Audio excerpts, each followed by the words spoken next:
Indah dengan usianya yang menginjak 25 tahun memancarkan pesona kecantikan yang tak terbantahkan. Kulitnya bersih, rambutnya panjang terurai, dan senyumnya selalu memikat. Ia adalah seorang istri dan ibu dari Aldan, putra sematawayangnya yang berumur 4 tahun yang selalu riang dan penuh energi. Mereka tinggal di sebuah kompleks perumahan yang tenang, di rumah bergaya minimalis yang asri, tepat di sebelah kediaman Dodi. Dodi, pria parubaya yang usianya hampir 40 tahun, adalah seorang kepala keluarga dengan 3 putra yang sedang beranjak remaja. Ia bekerja di sebuah perusahaan swasta sebagai manajer, seringkali pulang larut malam dan akhir pekannya selalu disibukkan dengan berbagai kegiatan keluarga. Istrinya, Bu Fatma, adalah sosok ibu rumah tangga yang aktif di berbagai organisasi kemasyarakatan. Kedekatan geografis membuat Indah dan Dodi sering berpapasan. Pagar pembatas rumah mereka yang rendah memungkinkan mereka untuk saling bertegur sapa ketika salah satu sedang menyiram tanaman atau menjemur pakaian. Awalnya interaksi mereka hanyalah sebatas senyum dan sapaan formal khas tangga. Namun seiring waktu, obrolan-obrolan singkat mulai terjalin. "Wah, bunganya subur sekali, Bu Indah," puji Dodi suatu sore saat Indah sedang merawat mawar di halaman depan. Indah tersenyum. "Ah, ini cuma iseng saja, Pak Dodi. Bapak juga, tanamannya selalu hijau." Obrolan ringan itu menjadi pembuka. Kadang Aldan akan berlari ke halaman Dodi untuk mengambil bolanya yang terlempar, dan Dodi akan mengembalikannya sambil sedikit mengobrol dengan Indah. Aldan, dengan kepolosan anak-anaknya, juga sering bermain dengan anak-anak Dodi, meskipun mereka terpaut usia yang cukup jauh. Suatu siang ketika suami Indah sedang bekerja dan anak-anak Dodi bersekolah, Indah melihat Dodi sedang menyiram tanaman di halaman rumahnya. Merasa bosan sendirian, Indah pun memberanikan diri. "Pak Dodi, tidak ke kantor?" tanya Indah. "Hari ini saya WFH, Bu Indah. Ada beberapa laporan yang harus saya selesaikan," jawab Dodi, sedikit terkejut dengan sapaan Indah. "Oh begitu, saya kira hari ini Bapak libur." Indah tersenyum ramah. Dari obrolan itu, Dodi mengajak Indah mampir untuk sekedar minum teh. Awalnya Indah ragu, namun ajakan Dodi yang ramah membuatnya luluh. Di ruang tamu Dodi yang nyaman, mereka mengobrol lebih banyak, membahas tetangga, pekerjaan, hingga cerita-cerita ringan tentang kehidupan. Obrolan mereka mengalir lancar, seolah mereka sudah mengenal lama. Sejak saat itu, interaksi mereka menjadi lebih intens, terutama ketika rumah dalam keadaan kosong. Ketika suami Indah sedang bekerja dan anak-anak Dodi serta istrinya sedang sibuk dengan aktivitas masing-masing, Dodi seringkali mampir ke rumah Indah atau sebaliknya. Mereka menemukan kenyamanan dalam kebersamaan yang tersembunyi itu. Dodi yang kesepian karena istrinya sibuk, dan Indah yang merasa kurang perhatian dari suaminya yang terkadang cuek, menemukan celah dalam hati masing-masing.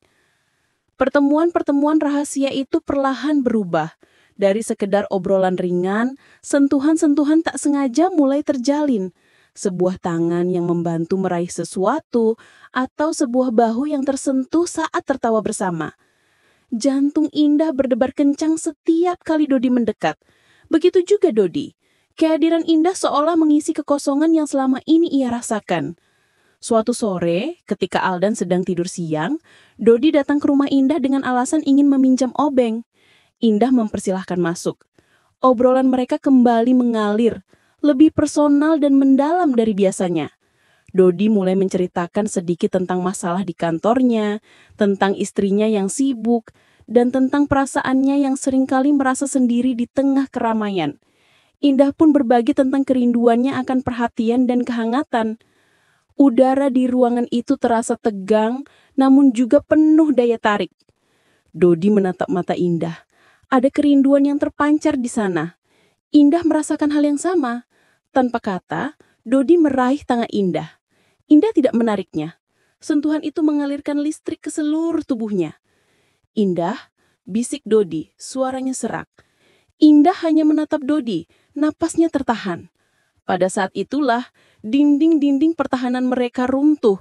Hasrat yang selama ini terpendam menemukan jalannya. Di sofa ruang tamu yang tadinya hanya menjadi saksi bisu obrolan mereka, kini menjadi saksi bisu akan awal dari sebuah hubungan terlarang. Mereka mendaki ke puncak kenikmatan, bertamasya ke surga dunia yang begitu memabukkan, melupakan sejenak segala konsekuensi dan janji pernikahan. Hubungan itu tidak terhitung berapa kali terjadi. Setiap kali ada kesempatan, setiap kali rumah kosong, atau ketika situasi memungkinkan, mereka akan mencari celah untuk bersama. Dodi dan Indah, dua tetangga yang terperangkap dalam jaring asmara terlarang. Mereka menghabiskan waktu berduaan, kadang hanya untuk bercerita, namun lebih sering untuk menikmati sentuhan fisik yang membakar gairah mereka. Sesekali, Dodi mengajak Indah ke hotel. Indah akan berbohong kepada suaminya, mengatakan bahwa ia ingin pergi ke pasar atau ada acara reuni dengan teman-teman lamanya. Padahal, ia ingin melepas rindu bersama Dodi, mencari kehangatan yang tak lagi ia temukan dalam pernikahannya. Di kamar hotel yang asing, di bawah selimut yang menyembunyikan rahasia, mereka menjelajahi batas-batas kenikmatan, seolah tidak ada hari esok. Kamu cantik sekali, Indah, bisik Dodi, membelai rambut Indah. Indah hanya tersenyum, hatinya bercampur aduk antara rasa bersalah dan kebahagiaan sesaat. Kamu juga, Dodi. Kamu membuatku merasa hidup lagi. Sejak saat itu, hubungan mereka semakin lengket. Dodi tak bisa membayangkan hari-hari tanpa Indah. Begitu juga Indah. Mereka merasa menemukan belahan jiwa dalam diri masing-masing, meskipun mereka tahu betul bahwa hubungan itu adalah sebuah kesalahan besar. Namun, seperti pepatah, sepandai-pandainya tupai melompat, suatu saat akan jatuh juga. Sebuah rahasia seberapapun rapat disimpan, pada akhirnya akan terbongkar. Dan rahasia Indah dan Dodi mulai menunjukkan tanda-tandanya. Perut Indah perlahan mulai membuncit. Awalnya ia hanya mengira berat badannya naik atau karena salah makan. Namun setelah beberapa minggu, mual-mual dan rasa pusing mulai sering menyerang. Ia menyadari sesuatu yang mengerikan. Ia hamil. Panik melanda hati Indah. Ia tahu betul, sudah hampir setahun ia dan suaminya tidak pernah berhubungan intim secara teratur. Bahkan bisa dibilang sangat jarang. Bagaimana ia bisa menjelaskan kehamilan ini kepada suaminya? Suatu malam, saat mereka sedang makan malam, suami Indah Aris menatap perut istrinya. Sayang, kok kamu agak gemukan ya? Aris bertanya dengan senyum tipis. Jantung Indah berdegup kencang. Mungkin karena nafsu makanku akhir-akhir ini bertambah, Mas. Jawab Indah berusaha terdengar santai. Namun Aris bukan orang bodoh. Ia memang sibuk, namun ia juga seorang suami yang mengenal istrinya. Ia mulai merasa ada gelagat aneh pada Indah akhir-akhir ini. Indah sering terlihat melamun dan kadang-kadang seperti menyembunyikan sesuatu. Beberapa minggu kemudian, kecurigaan Aris makin kuat. Ia memperhatikan bahwa Indah seringkali mencari alasan untuk pergi keluar rumah atau menghabiskan waktu sendirian. Dan perut Indah kini semakin jelas membuncit. Suatu pagi, saat Indah sedang mual-mual di kamar mandi, Aris masuk dengan wajah serius. Indah, ada apa denganmu? Kamu sakit? Tanyanya. Indah menggeleng. Tidak, Mas, hanya masuk angin biasa. Aris tidak percaya. Ia memegang tangan Indah, menatapnya dalam-dalam. Jujurlah Indah, kamu hamil kan? Kata-kata Aris bagaikan petir di siang bolong-bolong. Indah terdiam, tubuhnya bergetar. Ia tidak bisa lagi menyembunyikan kebenaran. Aris tersenyum. Sebuah senyum yang menyimpan pertanyaan dan kecurigaan. Syukurlah kalau begitu sayang, kita akan punya anak lagi. Aku senang sekali. Walaupun Aris mengucapkan kata-kata itu dengan nada bahagia, Indah tahu, di dalam hati suaminya pasti ada 1000 pertanyaan yang bergelayut. Sudah lama mereka tidak berhubungan intim secara intensif. Lalu, mengapa Indah bisa hamil? Pertanyaan itu pasti akan menghantui Aris, dan cepat atau lambat, kebenaran pahit itu akan terungkap. Indah hanya bisa menunduk. Air mata mulai mengalir di pipinya. Ia tahu, kebahagiaan sesaat yang ia rasakan bersama Dodi kini akan membawa badai besar dalam kehidupannya. Badai yang akan menghancurkan segalanya, termasuk rumah tangganya dan masa depan Aldan. Ia terperangkap dalam jaring laba-laba yang ia ciptakan sendiri. Sebuah hubungan terlarang yang kini meminta tumbal paling berharga. Dodi sendiri tidak tahu menahu tentang kehamilan Indah. Ia masih menikmati setiap momen kebersamaannya dengan Indah dalam lingkaran rahasia mereka. Ia tidak menyadari bahwa sebentar lagi dunia kecil yang telah mereka bangun bersama akan terguncang hebat, mengungkap kebenaran yang memilukan. Kini Indah harus memilih untuk tetap menyimpan rahasia ini dan hidup dalam kebohongan, atau menghadapi kenyataan pahit yang akan mengubah hidupnya selamanya. Sebuah pilihan sulit yang akan menentukan takdirnya, takdir keluarganya, dan juga takdir Dodi. Beberapa bulan berlalu dan perut Indah semakin membesar. Kandungannya sudah memasuki trimester kedua. Aris, suaminya, terlihat sangat bahagia menyambut calon anak kedua mereka. Ia bahkan mulai menyiapkan kamar bayi dan membeli berbagai perlengkapan. Namun, di balik kebahagiaan itu, tatapan Aris terhadap Indah kadang menunjukkan keraguan yang tak terungkap. Ia sering mempergoki Indah melamun dan ada jarak yang tak terlihat di antara mereka. Indah merasa tercekik oleh rasa bersalah. Setiap senyum Aris, setiap sentuhan lembutnya terasa seperti pisau yang mengiris hatinya. Ia tahu ia telah mengkhianati pria yang tulus mencintainya. Dan yang lebih menyakitkan, ia telah mengkhianati dirinya sendiri. Dodi, di sisi lain, mulai menyadari perubahan pada diri Indah. Ia melihat perut Indah yang membesar, dan Indah pun akhirnya mengakui kehamilannya. Wajah Dodi pucat pasi. Ia tidak pernah menyangka bahwa hubungan terlarang mereka akan berakhir seperti ini. Jadi, ini anakku Indah? Tanya Dodi, suaranya tercekak. Indah hanya mengangguk, air mata membasahi pipinya.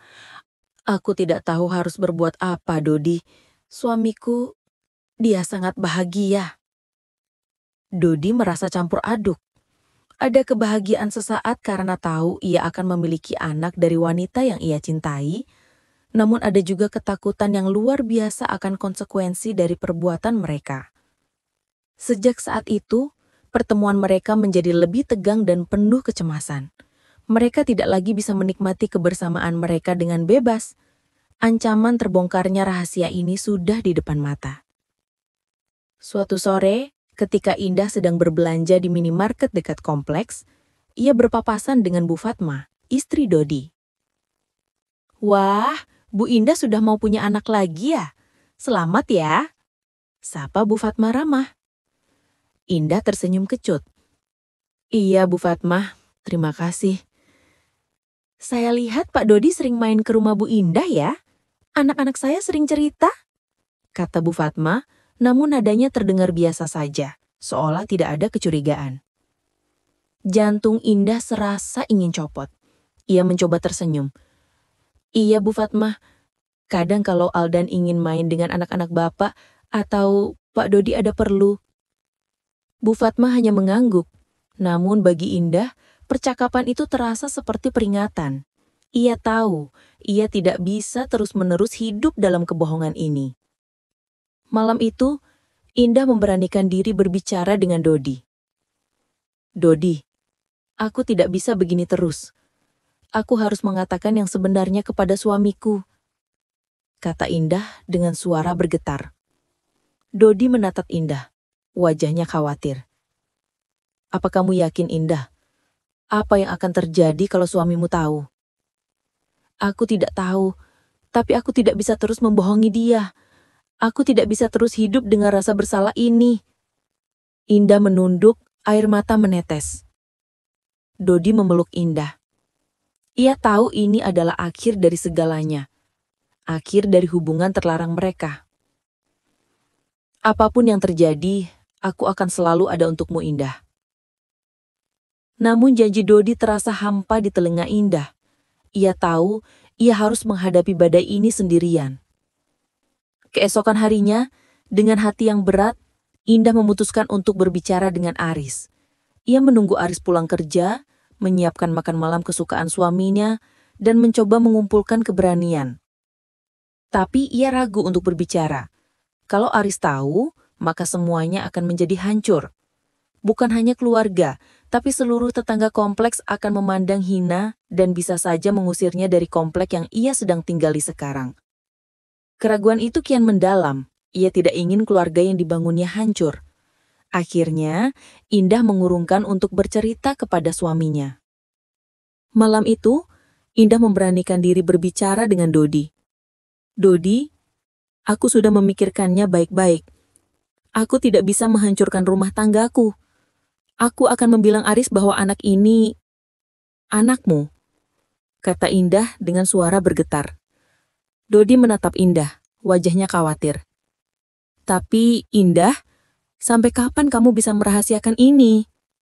Entahlah, tapi aku harus mencoba. Demi Aldan dan demi semua yang sudah kami bangun. Indah menunduk, air mata menetes. Dodi memeluk Indah. Ia tahu betapa berat keputusan ini bagi Indah dan juga baginya. Namun ia juga tidak ingin keluarganya berantakan. Baiklah Indah, kita akan simpan rahasia ini. Kita akan tanggung dosa ini berdua. Dodi memeluk Indah, sebuah pelukan yang penuh kesedihan, penyesalan, namun juga sebuah janji untuk menjaga rahasia itu. Beberapa waktu kemudian, Indah melahirkan seorang bayi laki-laki yang sehat. Aris sangat bahagia. Ia menamai putranya Adam. Ia menganggap Adam sebagai anugerah terindah, bukti cinta mereka. Meskipun pertanyaan-pertanyaan di dalam benaknya belum sepenuhnya terjawab. Indah hanya bisa tersenyum getir, memeluk Adam, putra yang lahir dari pengkhianatan, namun tetap ia cintai sepenuh hati. Dodi dari kejauhan hanya bisa mengamati kebahagiaan keluarga Indah dengan hati pilu. Ia adalah ayah biologis Adam, namun tidak memiliki hak untuk mengakuinya. Ia melihat Adam tumbuh sebagai putra Aris dan harus menahan diri dari dorongan untuk mendekat dan memeluknya. Hubungan Indah dan Dodi tidak sepenuhnya berakhir. Mereka masih tetangga dan rahasia besar itu menjadi benang tak terlihat yang mengikat mereka. Sesekali, mereka akan menemukan waktu dan tempat yang aman untuk bertemu, bukan lagi untuk mengulang dosa lama, melainkan untuk berbagi cerita tentang Adam, memanjakan anak mereka dari kejauhan dengan tatapan dan senyum. Tersembunyi, Dodi akan mencari alasan untuk berkunjung ke rumah Indah, sekadar melihat Adam, memuji Aris yang begitu menyayangi putranya, dan Indah akan membalas tatapan Dodi dengan penuh makna, rasa bersalah, dan kerinduan yang terkunci rapat. Di tempat-tempat umum yang sepi, seperti taman kota atau pusat perbelanjaan yang tidak ramai, mereka kadang akan kebetulan berpapasan. Di sanalah mereka akan menghabiskan beberapa menit untuk mengobrol, berbagi perkembangan anak-anak, dan memanjakan kerinduan yang tak pernah pudar sambil tetap berhati-hati agar tidak ada yang curiga. Indah dan Dodi hidup dalam bayang-bayang rahasia itu. Mereka berhasil menjaga keutuhan rumah tangga masing-masing, namun dengan harga yang mahal. Hati mereka terus-menerus digerogoti oleh rasa bersalah dan ketakutan akan terbongkarnya kebenaran. Setiap senyum bahagia Aris kepada Adam adalah siksaan bagi Indah. Setiap tatapan Dodi kepada Adam adalah pengingat akan dosa yang harus mereka pikul. Mereka telah memilih untuk hidup dengan kebohongan demi menjaga kestabilan. Namun, kedamaian yang mereka dapatkan terasa semu. Dosa dan rahasia itu menjadi beban berat yang akan mereka tanggung berdua seumur hidup dalam keutuhan rumah tangga masing-masing yang rapuh dengan cinta terlarang yang kini berubah menjadi rahasia abadi yang membelenggu jiwa. Mereka tahu suatu hari kebenaran bisa saja terkuak, dan saat itu terjadi, badai yang lebih besar akan menghantam. Namun, untuk saat ini, mereka memilih untuk hidup dalam kebohongan yang melindungi, berharap rahasia itu akan terkubur selamanya.